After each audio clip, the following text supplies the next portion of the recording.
La Turquie, terre de contrastes et de passions, porte en elle les stigmates d'un passé mouvementé et glorieux. Des empires oubliés aux conquêtes éclairs, des sultans aux réformateurs, l'histoire de la Turquie est un véritable roman qui continue de s'écrire sous nos yeux. Ce soir, on plonge ensemble dans ce récit passionnant, en explorant les vestiges des civilisations antiques, les fastes de l'Empire ottoman, jusqu'aux défis de la Turquie moderne. Laissez-vous transporter par ce voyage à travers les siècles, à la découverte d'un pays au carrefour de l'Orient et de l'Occident. Attendez-vous à être surpris, touché et peut-être même bouleversé, car l'histoire de la Turquie est un miroir qui nous renvoie à nos propres interrogations sur le pouvoir, la religion et le destin des nations.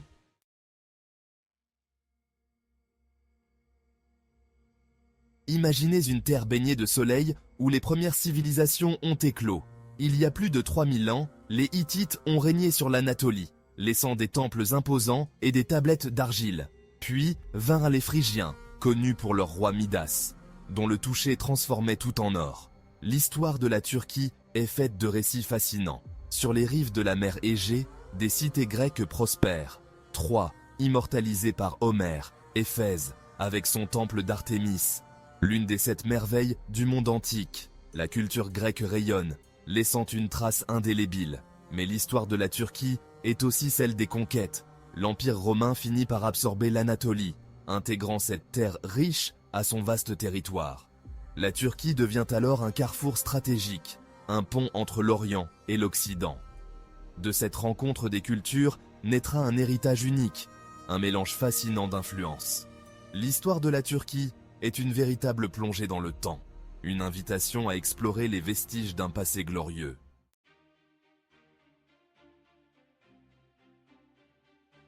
Au IVe siècle après Jésus-Christ, un empereur romain du nom de Constantin Ier va changer le destin de la Turquie. Il choisit Byzance, cité grecque idéalement située sur le Bosphore, pour en faire sa nouvelle capitale, Constantinople. Constantinople, la nouvelle Rome, devient le cœur battant de l'Empire byzantin, un empire chrétien qui rayonne sur l'Orient pendant plus de 1000 ans. Imaginez une ville éblouissante, ornée de mosaïques dorées, de coupoles majestueuses et de palais somptueux. La basilique Sainte-Sophie, chef-d'œuvre architectural, symbolise l'apogée de cet empire.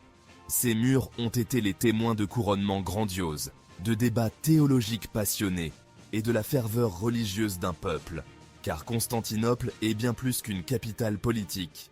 C'est un centre religieux majeur, siège du patriarcat orthodoxe, un lieu de pèlerinage pour les chrétiens du monde entier. Mais l'Empire byzantin est aussi confronté à de nombreux ennemis, guerres, invasions, luttes de pouvoir. Au fil des siècles, il s'affaiblit. En 1453, un événement majeur bouleverse à jamais le destin de Constantinople et de la Turquie, la prise de la ville par les Ottomans.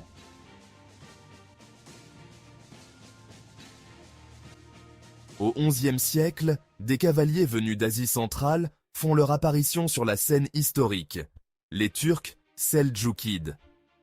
Animés par leur foi musulmane, ils se lancent à la conquête de nouveaux territoires. La bataille de Manzikert, en 1071, marque un tournant décisif. L'armée byzantine est écrasée, ouvrant la voie à l'installation des Turcs en Anatolie. C'est le début d'une nouvelle ère pour la Turquie.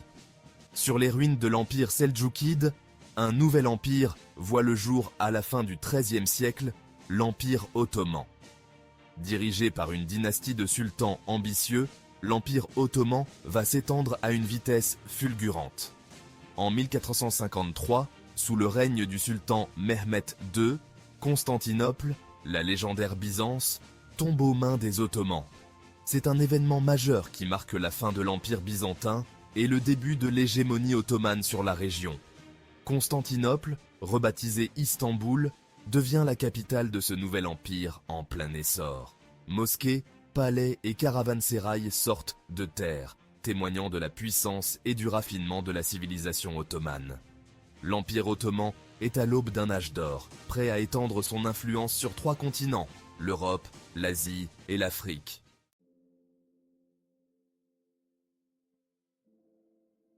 Le XVIe siècle marque l'apogée de l'Empire ottoman.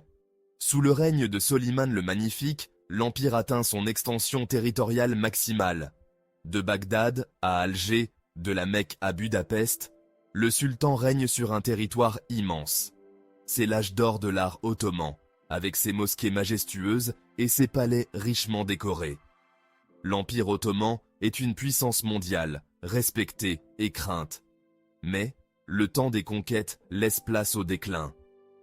Les guerres incessantes contre les Habsbourg et les Safavides affaiblissent l'Empire. Les révoltes internes se multiplient, symptôme d'un pouvoir central en perte de vitesse. L'Europe connaît une période d'essor économique et scientifique. L'Empire ottoman prend du retard sur le plan technologique et militaire. Le XVIIIe siècle voit l'Empire se replier sur lui-même. Les réformes tentées par les sultans se heurtent à la résistance des élites conservatrices. L'Empire ottoman, le grand malade de l'Europe, entre dans une période de déclin inexorable. La Première Guerre mondiale sera le coup de grâce pour cet empire millénaire.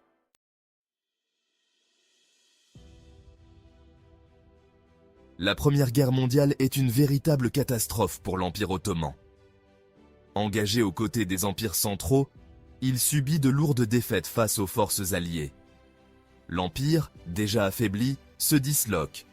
Les provinces arabes se soulèvent, rêvant d'indépendance. Le territoire ottoman est occupé par les vainqueurs, qui se partagent le butin. C'est dans ce contexte de chaos et d'humiliation qu'un homme va émerger, Mustafa Kemal, plus tard connu sous le nom d'Atatürk, père des Turcs. Militaire de carrière, héros de la bataille des Dardanelles, il refuse la capitulation et l'occupation de son pays. Atatürk rallie autour de lui les forces nationalistes et engage la résistance contre l'occupant. La guerre d'indépendance turque est une lutte acharnée, mais elle se solde par la victoire des Turcs en 1922. Le 29 octobre 1923, la République de Turquie est proclamée sur les cendres de l'Empire ottoman. Ankara devient la nouvelle capitale, symbole d'une Turquie tournée vers l'avenir. Atatürk, élu premier président, engage des réformes radicales pour moderniser le pays et lui donner une identité nationale forte.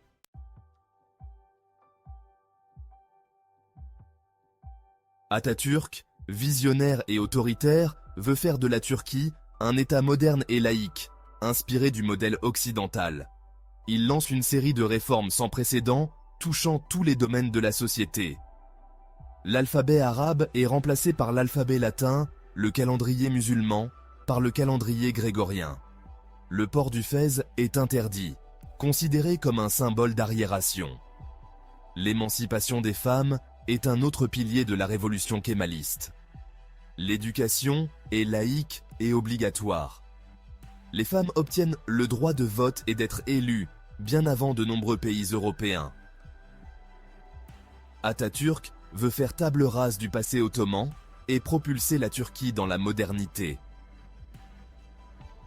Après la mort d'Atatürk en 1938, la Turquie entre dans une nouvelle phase de son histoire.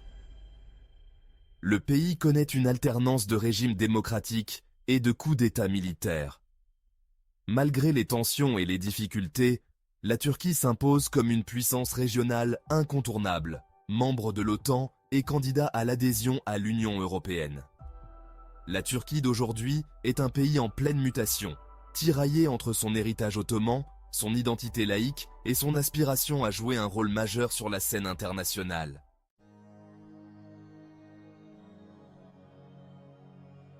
La Turquie du XXIe siècle est un pays complexe, marqué par des contradictions et des défis.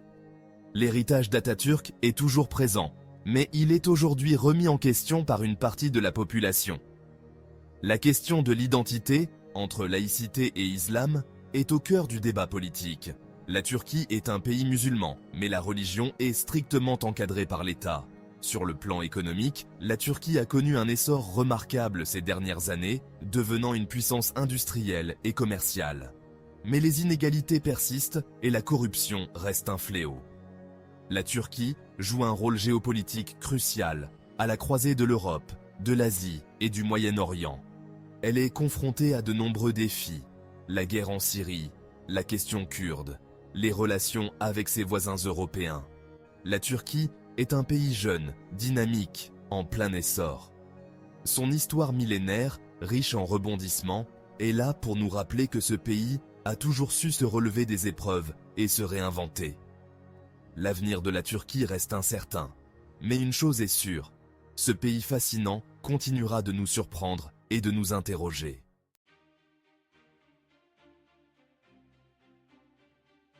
L'histoire de la Turquie est un mélange de cultures, d'empires et de réformes, façonnant un pays au carrefour des civilisations. Des Hittites à la République, en passant par l'éclat de Byzance et la puissance ottomane, la Turquie a toujours été au cœur des grands événements de l'histoire. Les défis contemporains continuent d'évoluer dans le contexte de son héritage riche et complexe. La Turquie d'aujourd'hui est un pays en pleine mutation, tiraillé entre son passé glorieux et son avenir incertain. Abonnez-vous et laissez un commentaire pour partager vos réflexions sur ce pays fascinant, et rejoignez-nous pour explorer d'autres pages captivantes des histoires modernes et contemporaines.